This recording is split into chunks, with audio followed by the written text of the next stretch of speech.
Latar belakang: Partai Komunis Indonesia atau PKI merupakan partai komunis yang terbesar di seluruh dunia di luar Tiongkok dan Uni Soviet. Sampai pada tahun 1965, anggotanya berjumlah sekitar 3,5 juta, ditambah 3 juta dari pergerakan pemudanya.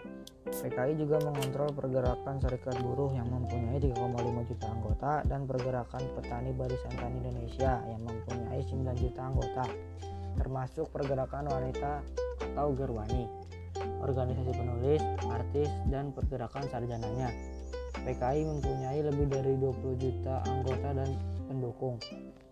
Pada bulan Juli 1959, parlemen dibubarkan dan Soekarno menetapkan konstitusi di bawah dekret presiden. Sekali lagi, ini dengan dukungan penuh dari PKI. Ia memperkuat tangan angkatan bersenjata dengan mengangkat para jenderal militer ke posisi-posisi yang penting. Soekarno menjalankan sistem demokrasi terpimpin. PKI menyambut demokrasi terpimpin Soekarno dengan hangat dan anggapan bahwa dia mempunyai mandat untuk persekutuan konsepsi, yaitu antara nasionalis, agama, dan komunis yang dinamakan Nasakom. Di tahun 1963, kepemimpinan PKI makin lama makin berusaha memprovokasi bentrokan-bentrokan antara aktivis massanya dengan polisi dan militer. Pemimpin-pemimpin PKI juga menginfiltrasi polisi dan tentara dengan slogan kepentingan bersama, polisi dan rakyat. Pemimpin PKI DN Aidit mengilhami slogan untuk ketentraman umum bantu polisi. Di bulan Agustus 1964, Aidit menganjurkan semua anggota PKI membersihkan diri dari sikap-sikap sektarian kepada angkatan bersenjata, menghimbau semua pengarang dan seniman sayap kiri untuk membuat massa tentara subjek karya-karya mereka.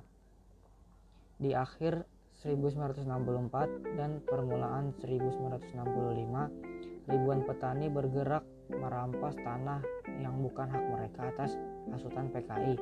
Bentrokan-bentrokan besar terjadi antara mereka dengan polisi dan para pemilik tanah. Pada permulaan 1965, para buruh mulai menyita perusahaan-perusahaan karet dan minyak milik Amerika Serikat. Kepemimpinan PKI menjawab ini dengan memasuki pemerintahan dengan resmi.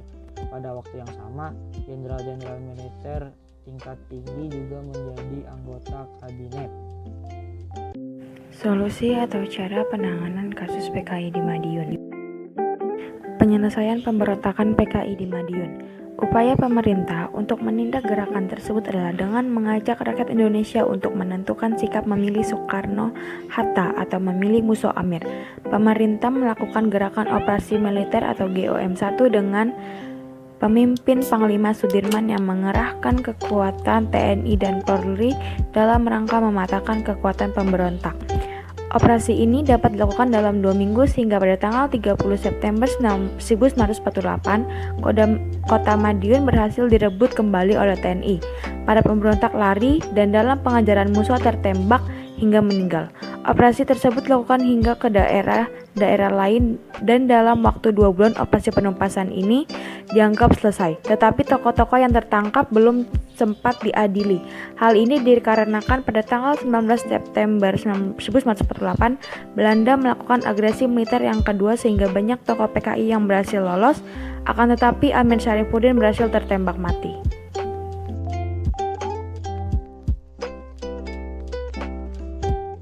Kesimpulan pemberontakan PKI di Madiun. 1. Pemberontakan PKI di Madiun adalah gerakan penghancuran NKRI guna mendirikan negara Soviet Republik Indonesia dengan cara melakukan penculikan dan pembunuhan secara besar-besaran terhadap semua golongan yang dianggap musuhnya, yang puncaknya terjadi di Madiun pada tanggal 18 September 1948. 2. Tokoh yang terlibat dalam peristiwa tersebut yaitu Amir Syarifuddin, mantan kabinet RI yang kedua yang gagal karena perjanjian Renville. Setelah mengembalikan mandat beliau menjadi oposisi yang keras terhadap kabinet Hatta. Ia menyusun kekuatan dalam Front Demokrasi Rakyat atau FDR yang mempersatukan semua golongan sosialis kiri dan komunis. Mereka mengadakan pengancaman ekonomi dengan cara menghasut kaum buruh untuk melancarkan pemogokan di pabrik karung Delangu. Musso yang dikirimkan Komintern ke Indonesia untuk merebut pimpinan atas negara RI dari tangan kaum nasionalis. Ia mengembangkan politik yang diberi nama Jalan Baru, kemudian mengadakan fusi antara Partai Sosialis, Buruh, dan lain-lain jadi PKI. Provokasi tersebut terhadap Kabinet Hatta menuduh Kabinet Hatta seolah bersikap kompromis terhadap musuhnya. 3. Penyebab pemberontakan Madiun adalah adanya perbedaan kepentingan ideologi dan pendapat. 4. Akhir pemberontakan ditindak dengan tegas. Kolonel Gatot Subroto memimpin penumpasan dalam pelariannya. Musa dan Amir Syarifuddin tewas dalam penumpasan.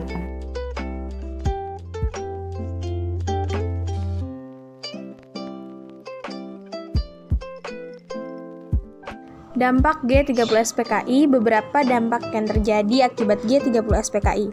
Yang pertama, kekuatan politik Indonesia sudah hancur setelah kegagalan kudeta tersebut. Yang kedua, kewibawaan Presiden Soekarno berkurang.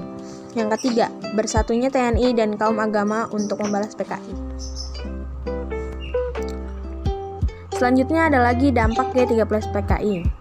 Kita dapat lebih mewaspadai terhadap serangan yang menyerang NKRI baik dari luar maupun dalam. Yang kedua, kita dapat bersatu dan dapat bertahan atau menyadari bahwa Pancasila adalah jati diri bangsa kita. Ketiga, dengan adanya G30S-PKI, kedudukan Pancasila dalam negara menjadi lebih kuat. Lalu ada lagi dampak G30S-PKI. Yang pertama itu hubungan diplomatik dengan negara komunias menjadi renggang. Yang kedua, terjadi penodaan terhadap ideologi dan kedaulatan negara kita. Yang ketiga, sikap pemerintah yang belum dapat mengambil keputusan untuk membubarkan PKI sehingga menimbulkan kemarahan rakyat. Itu tadi penjelasan dari kami. Sekian.